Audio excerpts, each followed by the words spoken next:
Okay, let's unpack this. Have you ever noticed how some people seem to just bounce back from incredibly tough situations? Yeah, while others really, really struggle. It's a fascinating difference. Definitely. Today, we're diving deep into emotional resilience. We're exploring how people find strength and sometimes, even happiness right in the face of life's biggest challenges. And what's truly remarkable, I think, is how much our understanding of resilience has shifted over time. How so? Well, we'll be digging into a stack of really cutting-edge research and some compelling personal stories. And they really challenge our common assumptions. Revealing surprising insights. Exactly. Into how our minds actually work when confronted with something totally unexpected. So, our mission for this deep dive is to pull out the most important nuggets from a really powerful source. You're stronger than you think, tapping into the secrets of emotionally resilient people. It's a great read, Hmm. packed with incredible accounts, fascinating psychology. Yeah, we think you'll find it pretty eye-opening. And to kick us off, here's where it gets really interesting. Picture this. Lottery winners, people who just won millions. Okay, got it. The dream scenario for many. Right. And then picture motor vehicle accident victims now living with paraplegia or quadriplegia. A truly devastating life change. Exactly. So back in the 1970s, a team of psychologists, led by Philip Brickman, they measured the happiness of both these groups. Oh, yeah. And they compared them to a control group, just, regular Joes. And what did they find? I have a feeling it's not what most people would expect. You got it. The surprising finding. The happiness levels across these three groups, they didn't differ by much at all. Wow, seriously. Seriously, the fabulously wealthy lottery winners were barely happier than the control group, Okay. who in turn weren't much happier than the accident victims. That's a powerful start, isn't it? It really is. It immediately makes you ask, what does this tell us about our whole perception of happiness? And how much control do we actually have over it? It's true, we often just rely on our gut feelings about happiness. But how do social scientists actually go about measuring something so subjective? It feels slippery. Well, the most common way, believe it or not, is simply asking people how happy they are. Just asking them, like on a scale. Yeah, often on a scale. And surprisingly, validation tests show these self-reports are actually quite reliable. They tend to line up with other measures. Like what other measures? Well, researchers also look for things like Duchenne's smiles. Duchenne smiles. Yeah. Remind me. That's when the muscles around your eyes crinkle up along with your mouth. Uh-huh. It signals genuine, true happiness, not just putting on a polite face. Yeah, Okay. the real deal smile. Exactly. But even with these tools, our imagination can really play tricks on us, can't it? Especially when we try to predict happiness in unfamiliar situations. Oh, absolutely. Take Yeah. people with progressive kidney failure. Okay. Almost universally, they assume life on dialysis would be just dismal, unbearable. Right. I can imagine thinking that. Many actually told researchers they'd rather die than live with it. Or they'd give up more than half their remaining lifespan to avoid it. Wow. That's extreme. It is. But if we connect this to the bigger picture, it reveals this fascinating paradox. Which is? About the only group of people who don't think life on dialysis is miserable are the people actually on dialysis. You're kidding. No. When the research team asked dialysis patients to report their happiness levels, Yeah. their levels were practically identical to healthy control groups. Identical. That's hard to believe almost. So why is that? Why is it so difficult for us on the outside to imagine that dialysis patients could actually be happy? It feels counterintuitive. It really does. And this brings us to a phenomenon psychologists call the focusing illusion. Focusing illusion. Okay, what's that? It means when we imagine unfamiliar circumstances, we tend to focus way too narrowly on the unique aspects that would change, often the negative ones. So for dialysis, we'd focus on... Right, the needles, the blood tubes, the maybe 12 hours a week stuck in a dialysis center. Okay. But what we often completely miss are the other, say, 150 plus hours of the week. Right. Or all the parts of their lives that would remain largely unaffected. Enjoying a TV show, having a nice meal, chatting with family. It reminds me of that study about students choosing universities. Exactly. The Midwest versus Southern California one. Yeah. Most people would automatically assume, year-round sunshine in California means happier students. You'd think so, wouldn't you? But the studies showed no significant difference in happiness between the students in California and the Midwest. Because daily happiness isn't always tied to the big things we focus on, like the weather. Precisely. It's often about the smaller, day-to-day stuff. There was that story about Sarah, the patient you mentioned earlier. Yes, who had battled severe kidney failure and other health problems, including a colostomy. Right. And when they asked her about life on dialysis, she didn't even focus on the kidney failure. Not at all. Her immediate response was about the colostomy. She said something like, well, I didn't have a colostomy anymore. Wow. Her whole frame of reference was completely different from what an outsider might expect. Totally different. However, there's another interesting layer to this. Oh. When the research team later used PDAs, those old handheld devices, Yeah. they had them beep at random times throughout the day for a week, asking patients to rate their mood right then. Okay, so getting real-time data. Exactly. And they found that dialysis patients actually overestimated how often they were in extremely good moods when reflecting back later. Overestimated. How so? Well, when asked to recall, they reported being in extremely good moods about 40% of the time. Okay. But the objective PDA data, the real-time snapshots, showed it was only about 20%.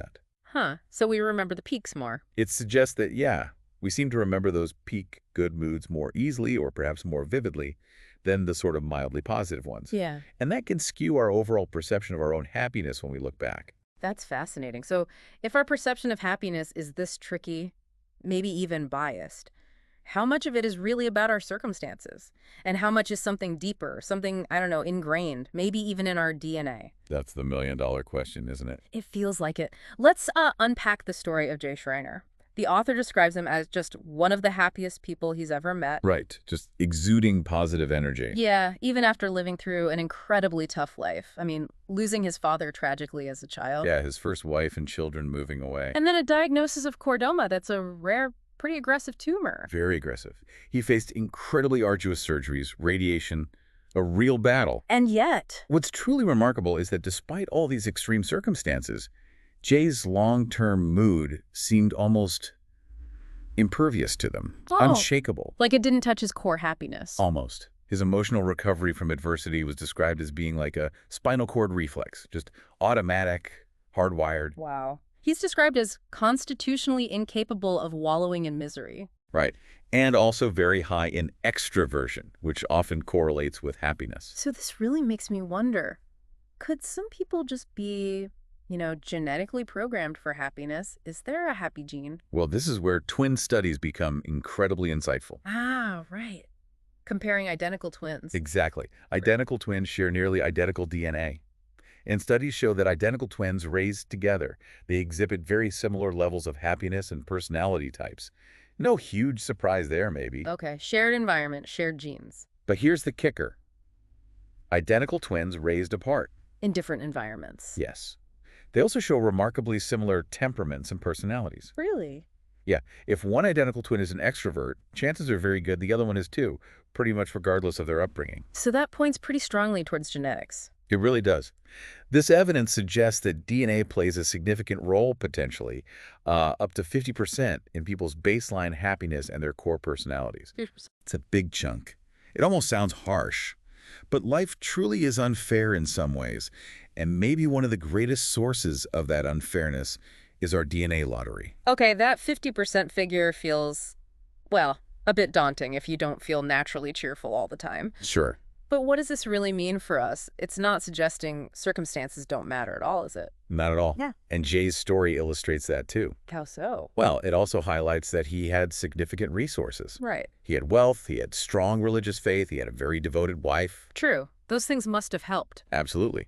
And while the author speculates Jay might have coped even without them because of his personality, it's a reminder that circumstances don't exist in a vacuum. Right. They interact. But it does seem that personality, that innate disposition perhaps, can go a remarkably long way in helping people navigate and overcome even the most extreme circumstances. Okay. So, if happiness isn't purely about what happens to us, and maybe half of it is somewhat baked into our DNA, what about the rest? What are the strategies? What do emotionally resilient people actually do when they're facing life's toughest moments? Because surely it's not just about genetics. Absolutely not. It's definitely not passive. Many people don't just, get over things. They actively employ specific cognitive strategies to minimize the emotional pain and find a way forward. But cognitive strategies. Like ways of thinking. Exactly. Ways of thinking, ways of framing things. Like what? Give me an example. Well, one powerful approach is often called silver lining thinking. Finding the good and the bad. Sort of, yeah. Yeah. But it's not just wishful thinking or, forced optimism. For many people, illness or disability genuinely improves their lives in some unexpected ways. Improves. How? Think of Lance Armstrong, controversial figure now, I know, but think back to his cycling career. Okay, Tour de France winner. 7 times. He became a much more disciplined, much more focused rider after nearly succumbing to metastatic testicular cancer. Ah, so the illness itself sharpened his focus. It seems it clarified his life goals, spurred him on. That's a kind of silver lining, albeit a hard one.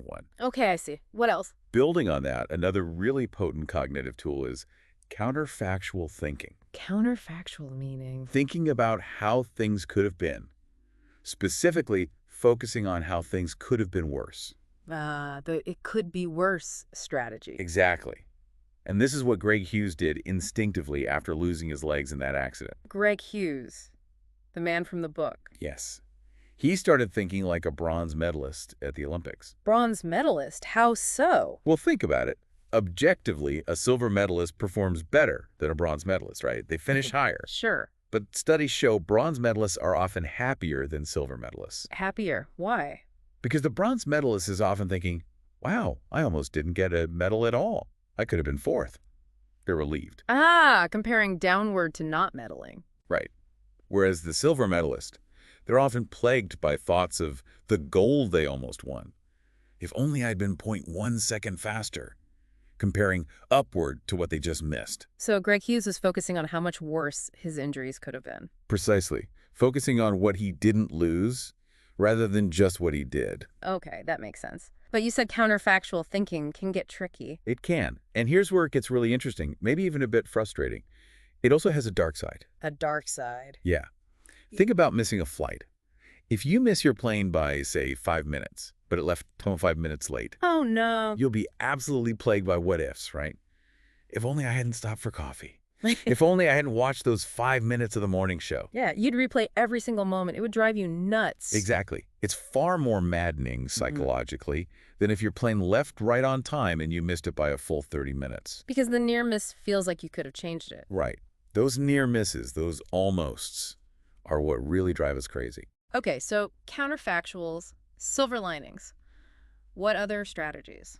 Well, there's also social comparison thinking. Comparing yourself to others. Yes, but specifically, selectively focusing your attention on people who are worse off than you are in some relevant way. Another form of downward comparison. Exactly. Greg Hughes did this instinctively, too. In rehab, he tended to focus on others who had more severe disabilities, or maybe those who were struggling much more emotionally to cope. And that made him feel better about his own situation. And often did, yes. It provided perspective. But this strategy must have limits too, right? It sounds a bit precarious. It absolutely does. It has real nuances. Think back to the 1980s, during the height of the AIDS epidemic. Okay. Studies found that HIV-infected people who hadn't yet developed full-blown AIDS often became deeply miserable when they compared themselves downward to those who did have AIDS. Miserable. Why wouldn't comparing downward make them feel better? Because in that context, seeing someone worse off wasn't comforting. It was a stark, terrifying reminder of their own likely inevitable future destiny at that time. Ah, so it only works if you feel secure in your relatively better position. Precisely. Downward comparisons seem to only lift spirits when people genuinely believe or can convince themselves that they will remain better off than the comparison group. That makes a lot of sense. So, okay, these reframing strategies are key. But what happens when this situation is just completely unclear? When you don't know what the future holds, it feels like uncertainty would be a huge roadblock to resilience. It absolutely is. Uncertainty is a massive obstacle. Consider the tragic story of the folk singer Woody Guthrie. Woody Guthrie. Huntington's disease, right? Yes. He lived for years with the knowledge that he had a 50% chance of inheriting Huntington's disease from his mother, a devastating neurological condition. Living with that 50-50 chance must have been agonizing. Incredibly agonizing. And research actually shows that in similar situations, people who eventually learn they do have the gene. Even though it's terrible news. Right. Even though it's terrible news, they are often psychologically better off, happier, or at least less distressed than those still living in that agonizing genetic limbo. Because the certainty allows them to adapt somehow? Exactly. The certainty, even if it's bad news, allows the psychological immune system, so to speak, to kick in. You can start processing, adapting, planning, moving forward. Uncertainty paralyzes that process. We saw that play out with HIV in the 80s too, didn't we? We did. Back then, before effective treatments, an HIV diagnosis was essentially seen as a death sentence. Terrifying time. Absolutely. Yet, surveys conducted then showed that gay men were actually happier, or at least less anxious, after receiving their HIV test results than they were while waiting for them. Regardless of the result, even if it was positive. Yes, even if the result was positive, the sheer grinding uncertainty of not knowing was psychologically harder to cope with than the certainty of even a rapid demise. Wow. Certainty even of the worst is better than limbo. It often seems to be, for our ability to adapt. We see this principle starkly in Scott Mackler's story, too, the researcher with ALS. Right, you mentioned him. His neurologist wouldn't say ALS. Refused to even mention it as a possibility, apparently, which absolutely infuriated Scott Why? because he was stuck in this painful state of bewilderment. He couldn't deny his symptoms, but he couldn't fully accept or fight a reality that hadn't even been named. He lacked a definitive diagnosis to grapple with. The lack of certainty was torture. It was. And here's another almost paradoxical finding related to this. Okay. People with partial spinal cord injuries, meaning they retain some function or sensation below the injury level, are actually more likely to commit suicide than those with complete injuries, where there's no function below that level. More likely. That seems backwards. Wouldn't some hope be better? You'd think so, but the reason seems to be, again, uncertainty. Their future is ambiguous.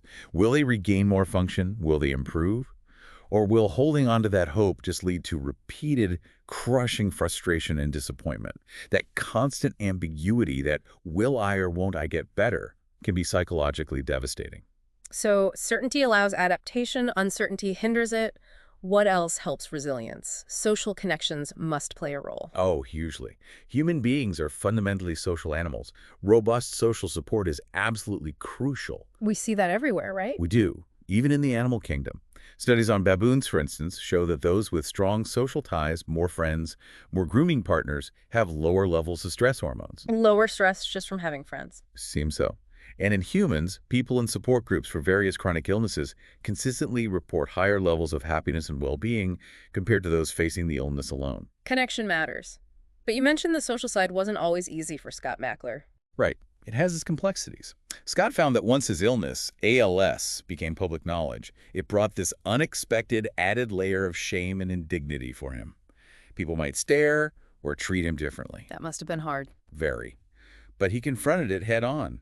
He knew, especially as the disease progressed, that his friends and his social connections would become more important than ever.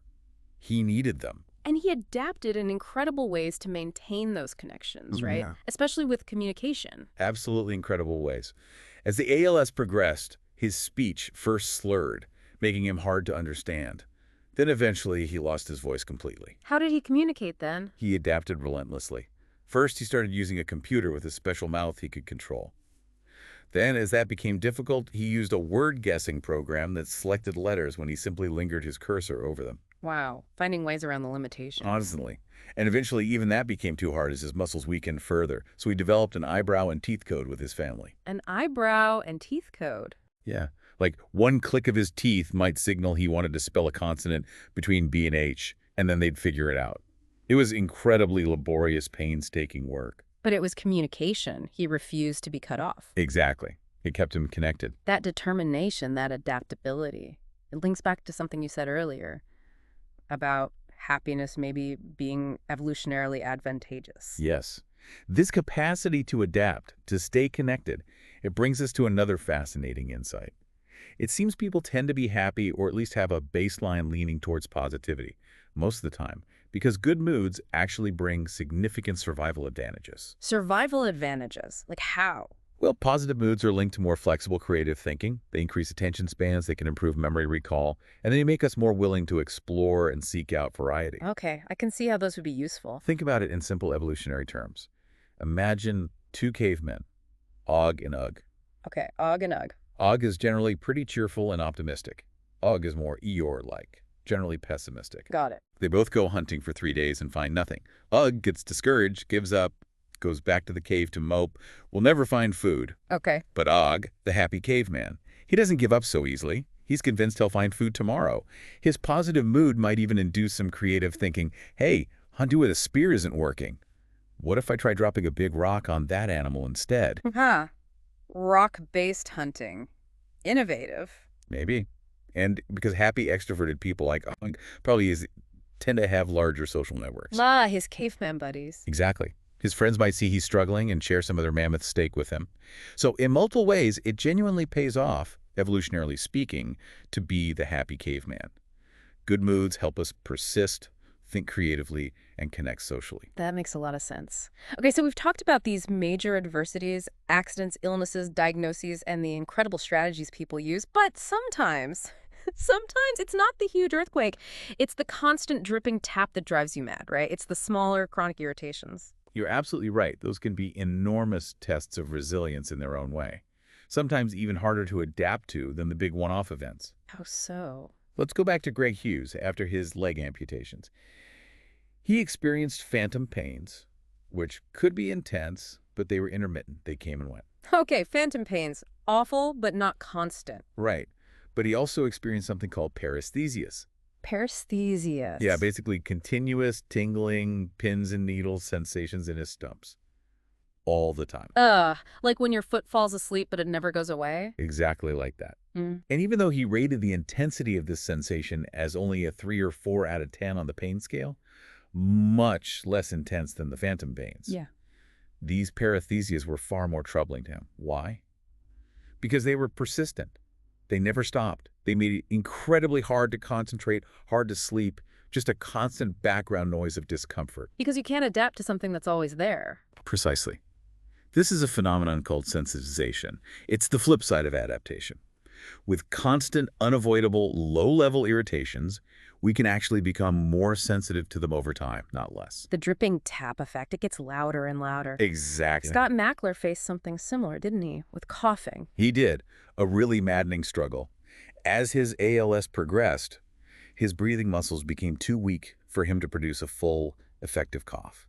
So he couldn't clear his throat properly? Right. Saliva would accumulate in his airways, creating this constant low-level urgent need to cough, but he couldn't generate the force to actually do it effectively. He called it a corticough. Just this constant, frustrating tickle and urge? All day, all night. He described it as utterly maddening. And this relentless, seemingly minor irritation was actually the thing that eventually led him to make the very difficult but necessary decision to get a tracheotomy. Just to stop that constant sensation. To get relief from that specific, persistent nuisance. Wow. So the small things can be huge. This makes me wonder again about external resources, like money. We touched on it with Jay Schreiner. Does wealth actually make a difference in dealing with these things? It's a really important question. You might instinctively think, of course, more money means more happiness. Right. Less stress, more options. But the overall data is surprisingly weak on that direct link. Studies show only a very slight positive association between wealth and overall happiness across the general population. Slight. Really? Yeah. Remember that psychologist, Ed Diener? He surveyed 49 of America's absolute richest people. Okay, the super wealthy. And he found that a full 1/3 of them were actually less happy than the average person on the street. Less happy. Wow. Okay, so money doesn't just buy happiness straight up. Doesn't seem to, no. However, and this is the critical nuance, money becomes an incredibly significant buffer in times of serious adversity. A buffer. How do you mean? Okay, imagine someone gets contagious tuberculosis. They're stuck in a hospital, isolated. They probably lose their job, maybe even their home, because they can't work and the bills pile up. Their life is completely derailed by the illness and its financial consequences. Okay, devastating scenario. Now compare that to Scott Mackler. He had ALS, a terrible disease, but he had ample financial resources. Right. That money allowed him to maintain round-the-clock nursing aides in his home. It allowed him to get adaptive technology so he could continue working on his scientific research. It allowed him to modify his house to meet his changing needs. So the money didn't cure the ALS. Not at all. But it dramatically changed the experience of living with the suffering. It provided options, maintained dignity, allowed him to pursue purpose. Money may not guarantee happiness, but it can fundamentally alter how you navigate adversity. That makes perfect sense. It buys options, support, reduces secondary stresses. Yeah. Okay. So adapting. One of the most powerful ways people seem to adapt, especially to chronic illness or disability, is by shifting their goals, Yeah. right? Maybe even without realizing it. Yes, exactly. Often subconsciously. Think about patients with severe emphysema. Their lung function might be less than a quarter of what's considered normal. They get breathless very easily. Right. You'd expect them to feel short of breath constantly. You would. But researchers sometimes find these patients report never feeling short of breath Never. How is that possible? because their definition of what constitutes physical activity, their expectations, their goals, have completely changed. They're no longer comparing themselves to someone who can run a marathon or even climb stairs easily. Their baseline has shifted. Feeling breathless while, say, walking slowly to the mailbox might now feel normal or expected for their conditions, so it doesn't register as problematic shortness of breath in the same way. They've adapted their internal benchmark. Precisely. And this concept of shifting goals applies far beyond just physical limitations. Okay. Consider Andy Crawford, another story from the book. Diagnosed with myelofibrosis, it's a serious form of leukemia and given a 5-year prognosis. 5 years. That's a tough hand to be dealt. Very tough. Mm-hmm. But he didn't just give up or focus inward. Instead, he channeled his energy outward. He started teaching entrepreneurship. Okay. He raised significant money for a health system, and then he took on this incredibly ambitious project, starting healthcare clinics in rural Bangladesh. Bangladesh. Wow. That sounds challenging. Hugely challenging, a seemingly Sisyphean task, especially given the levels of corruption he apparently faced there. So why take that on, especially with a 5-year prognosis? What's truly inspiring is how he framed it. He saw that 5-year death sentence not just as a curse, but as a kind of gift. A gift. How? He said it was long enough to force him to really think hard about what he wanted to do with the rest of his life, but short enough to compel him to focus his energy only on the goals he cared about most deeply. No time for trivial stuff. It created urgency and clarity. Exactly. And he found immense joy, immense purpose in the political, social, and intellectual challenge of trying to make this Bangladesh project work against the odds. He found meaning in the struggle itself. It seems so. And this really raises a vital point, doesn't it? Which is? We all need a reason to get out of our pajamas in the morning. We need purpose. Especially when things are tough. Especially then. Even seemingly absurd goals. The book mentions an old man who refuses to read the news because it distracts him from his niche obsession with, say, cataloging rare insects. Huh, okay. Even that can provide profound meaning and structure to a life. The important thing isn't necessarily what the goal is objectively, but that you have goals, that you have a sense of purpose driving you forward, giving you something to focus on beyond the adversity itself. Purpose as an anchor. Mm-hmm. Okay, now we often hear about the power of positive thinking. Just think positive. But it feels like it's not always that simple, is it? Sometimes it feels a bit forced or even unhelpful. You're absolutely right. It's much more nuanced than just think positive. Psychologists like Norbert Schwartz have actually shown the potential hazards of forced positive thinking. Hazards. How can thinking positive be hazardous? Okay, here's an example from his research. If I ask you to list, say, 2 good things that happened to you today. Okay, easy enough. Probably makes me feel pretty good. Right. It's usually easy, brings positive events to mind, puts you in a better mood. Mm-hmm. But what if I ask you to list 12 good things that happened today? 12. After maybe 6 or 7, I might start struggling to come up with more. Exactly. You start struggling. And what conclusion might you draw from that struggle? Maybe that my life isn't actually that great if I can't even list 12 good things. Precisely. The difficulty of the task itself, the struggle to retrieve examples, can ironically make you feel worse about your life, even though you were trying to focus on the positive. Wow. So the instruction backfires. And can, if it creates an unrealistic demand. Okay. This highlights something called our interpretive latitude. Interpretive latitude. Yeah, it's our remarkable ability as humans to sort of spin the story. To convince ourselves that our lives are actually pretty good, despite the fact that they contain a real mixture of good and bad events every single day. We have leeway in how we interpret our reality. We choose the narrative to some extent. To a large extent. And related to this, there's also the potential downside of before-after thinking. Before-after thinking. Yeah. When people confront some kind of permanent life-altering adversity, like having a stroke, for example, they often mentally divide their lives into 2 distinct phases. Pre-illness and post-illness. Okay, that seems natural. It does. But if they spend too much time reminiscing about all the wonderful things they could do before the struggle, focusing constantly on what they've lost, It could make them feel worse about the present. exactly, it can make them feel incredibly unhappy, bitter, and resentful about what they can no longer do. The more resilient path often involves accepting the change, however difficult, and focusing on what is possible now within the new reality, not constantly comparing it to a past that's gone. Shifting focus to the present and future possibilities, not the lost past. Okay, so bringing this all together, what does this mean for you listening right now? This whole deep dive, it really shows that emotional resilience isn't just some passive quality of bouncing back. Not at all. It's a complex, really dynamic interplay. It involves our inherent personality, sure, maybe that genetic component we talked about, Right, the 50% maybe. but it also involves our social connections, crucially.